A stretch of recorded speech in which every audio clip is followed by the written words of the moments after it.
Let's move on to the next slide, where I kind of took the idea of 2020, a freedom odyssey. 2001: A Space Odyssey was really about human progress and evolution. It's a fantastic movie from the absolute alchemical producer Stanley Kubrick. And I think that people really need to check out this guy's films and even re-examine them and look at some of the messages that he was putting in these films. Because I want to talk about this for a little bit before we jump into more material.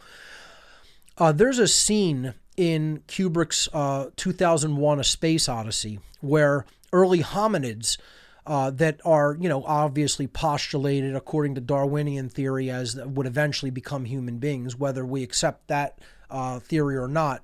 The whole idea is humanity's on an evolutionary development pathway, and at some point, a technological object from space comes to Earth, and it changes the thought processes of these early hominid creatures.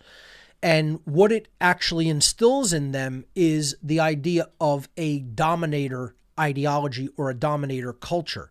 It puts into them the idea that they have the right to take what they claim or believe that they need from others of their species and from the animal kingdom, whereas before they were living in a natural homeostasis and equilibrium with their environment and their fellow beings. At this point, what happens is one of the leaders of the pack of hominids kills an animal and, teaches the rest of them how to eat the animal, strip it and eat it. And then he is beating the skeleton at one point, obviously to show his male dominator hierarchical mastery over this creature and, domination of his pack with a bone that he uses as a club, that he also learned how to murder his own species with, who were basically getting in the way of resources that he wanted in the form of a watering hole. Okay. So, which was never something that they killed each other over in the past until this object, this monolithic black stone object, which is a big thing in the dark occult that is referred to as the Black Stone, a big thing in Sumerian lore, ancient Sumerian occultism.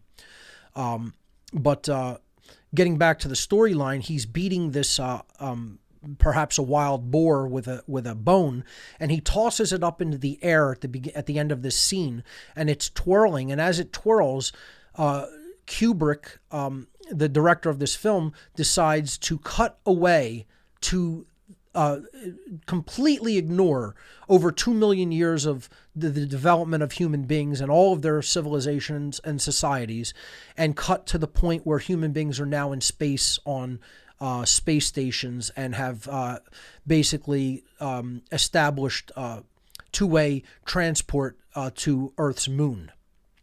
And a lot of people see this as very puzzling. Why would he do this? Okay, so what I'm going to tell you is my take on why this is done. This totally ignoring like 2 million years of a species development, of a human being's development, and cutting from the point where these beings have basically started to murder that not only themselves but other species, and then cutting away to the point where they're in space. Okay, and have space stations and advanced technology. And he's doing this for a specific reason, okay? What that time period represents is the age of slavery, okay? He is actually putting the idea into people's minds in a form of what people considered hubris and daring, okay? To say nothing mattered in between that point and this point. Nothing mattered from the point human beings started acting like this and establishing systems of domination to the point where they finally begin to emerge to the point in consciousness where they are breaking free of that and becoming a true Type 1 civilization. Okay? Now, that's not to say that every being in this film is advanced spiritually. They're not, actually. They still have a lot of these tendencies, and he highlights that throughout the film. The film is about the protagonist, Dave, who needs to look at all of those shadow elements of the self to realize how he's being held back from his evolutionary development and how humanity is still being held back from theirs. Okay? So, but the whole idea of this cutaway, the 2 million year cut that they call it, or even more years, whatever it is, okay? This idea of this cutaway is basically saying that life and civilizations and whatever progress people think that they're making are meaningless. They're only meaningful in the fact that they could get you to the point, sustain life to the point where it finally breaks the mind control of believing that this is the way we must continue to live. Okay? So it's an idea that nothing is really worthwhile in the state of slavery. And this is an idea I share and have really tried to communicate with people in my work, that it doesn't make a difference whether you have all these wonderful things, wonderful technologies, wonderful relationships, okay? You know, you could have all the love in the world, and if you're enslaved, really, is it truly love? See, it's a simulacra of the real thing, because beings don't really express love when they're continued to be enslaved and others of their species are enslaved or other species around them are enslaved. This is a false notion of love.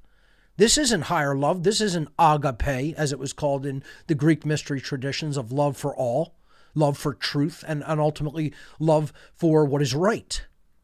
This is a false version of, I want to have my little situation where it's tolerable and or pleasurable, but in the big situation, there is violence taking place, there is slavery taking place, there's coercion taking place, and ultimately we're not really doing anything to end that condition of slavery and duress and coercion.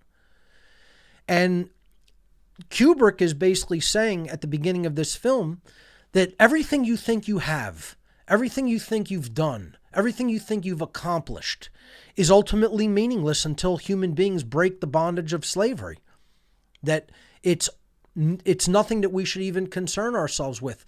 What we should concern ourselves with is actually accomplishing that goal and then moving past it where potential and possibility exist. That's what freedom is. And slavery is the destruction of possibility. It's the extinction of possibility. And where we're at now is in that extinction of possibility that constitutes the stagnation of human evolutionary development. That's where we are at as a species. We are stagnated. We are stuck.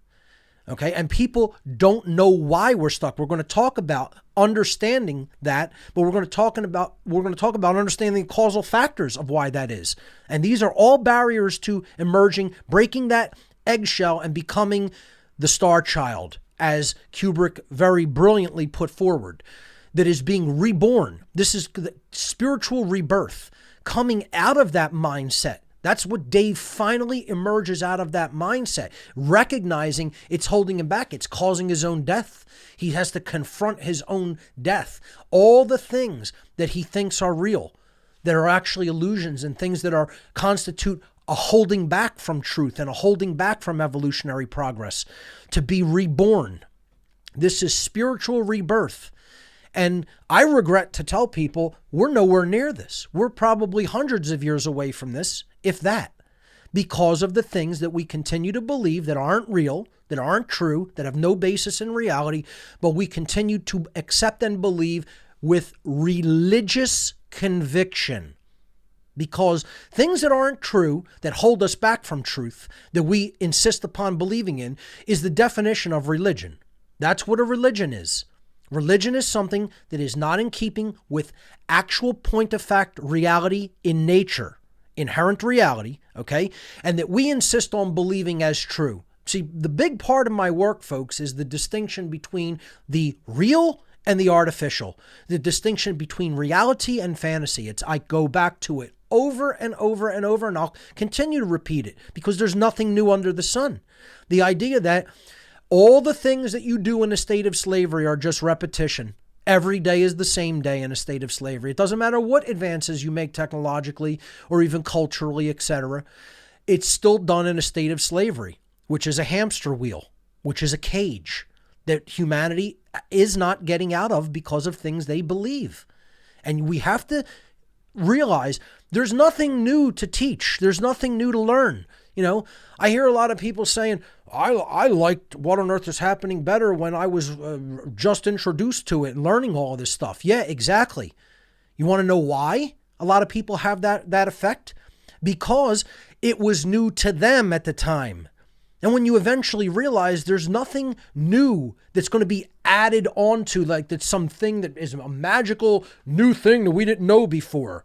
It's all about morality. It's all about understanding objective morality. It's all about understanding that rights don't come from human beings, which is a big part of growing and evolving and getting rid of the ego that's holding us back, thinking that we're God, thinking that human beings are God and we can author law. We can write law down and bind people to it. This is all the religious thought process that is holding us back from really becoming that star child and being born again as a species. Okay? That's what the awakening process or the rebirth process is all about. And then truly becoming a planetary civilization where we can move on to the stars. But we're not anywhere near that because of the barriers to becoming a type 1 civilization, which is what I want to talk about, right? What on Earth is Happening has always championed the apophatic process. Apophasis means saying what something is by saying what it is not. And when you say all the things that it is not, then that which remains is that which it is. This is a big, big thing in the mystery tradition schools. To define something in the negative, you will know what it is by knowing that which it is certainly most not. Okay?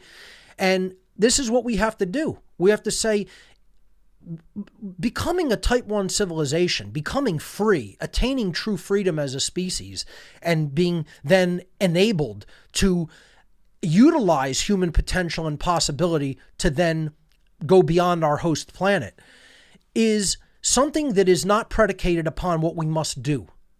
Let me say that again, so to really hammer it into people.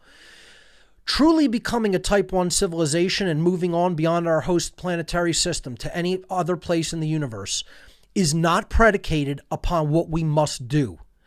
It is predicated upon what we must stop doing. Okay? And people don't like to hear that. The ego is in the way of hearing that. See, even the New Age movement has so much ego in their residual systems, in their shadow selves, that they want to insist, don't talk about the negative. This is the first tenet of New Age bullshit, as I call it. Okay? No, we have to point out the negatives. We have to point out that which is holding us back. Otherwise, we're never going to understand what we have to stop doing collectively as a species. You know, progress is more about what you stop doing than what you undertake and do as a project. Those things can take on infinite possibilities and infinite pathways and, methods. Okay. But stopping doing that which we are addicted to doing that is harmful, that's one of the things most people don't want to hear. Because what does that directly involve? That directly involves them changing their own behavior, not pointing fingers at others. Okay? And I'm going to talk about a lot of people aren't willing to do that work still, and especially in the freedom movement. You know, again, this is kind of more of an addendum to last week's show about the lack of integrity that is often presents itself in the freedom movement. This is really hurting the movement very badly. And people who have very erroneous ideas about what constitutes integrity in the freedom movement. Okay? Both not holding people's feet to the fire where it should be, and then being way too hard on people who are actually doing something and trying. Okay? So it cuts both ways, that sword.